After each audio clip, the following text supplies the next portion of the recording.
Claudia Ayers. Hi, Claudia. And where are we now? We're in Soquel, California, which is Santa Cruz County.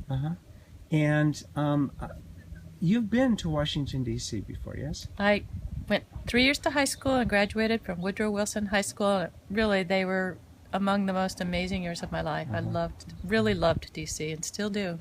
Well, Chevy Chase, right off of Military Road, could walk or take the M4, I think it was the M4, to Woodrow Wilson High School, and I had the time of my life as a teenager, just hanging out with all these truly interesting other young adults and meeting their parents, some of whom were real movers and shakers. Dean Rusk's child was in my math class, and General Lewis B. Hershey's granddaughter was my best friend, and I didn't even know that until later because she didn't really share that. A lot of interesting things. Were you aware at the time that you lived there? And this is back in the 60s, right? Yeah, 65, 6, and 7. And so were you aware of the district's unique political governmental status? Absolutely. My classmate Frank Rich, who many people know as a New York Times columnist, was the editor of our school newspaper, and he wrote an editorial for our paper asking why does the district not have home rule, and our principal vetoed.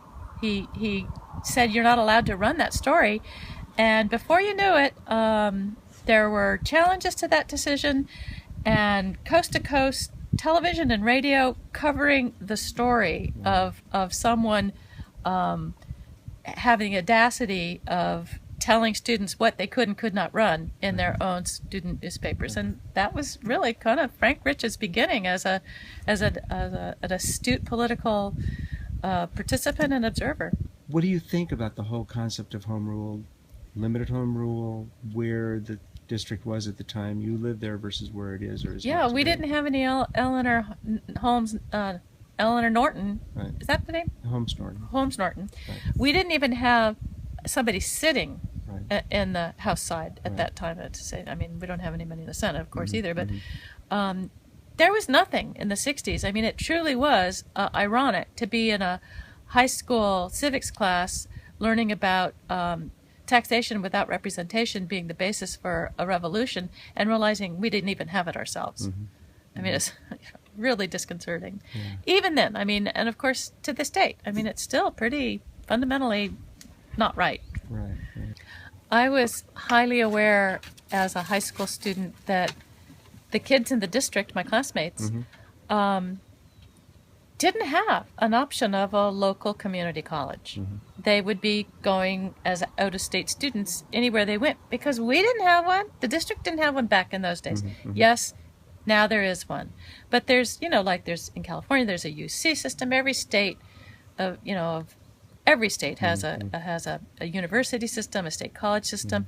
But the District of Columbia, once again, Congress didn't care. Congress didn't care about those kids.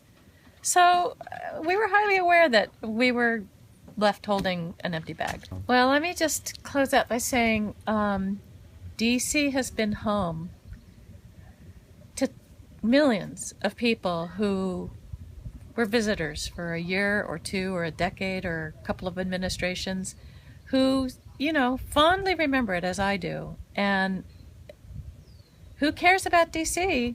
Quite a few people, including internationally. It's the same story. All those international visitors who came as embassy or consulate staff, they've left a piece of their heart there too.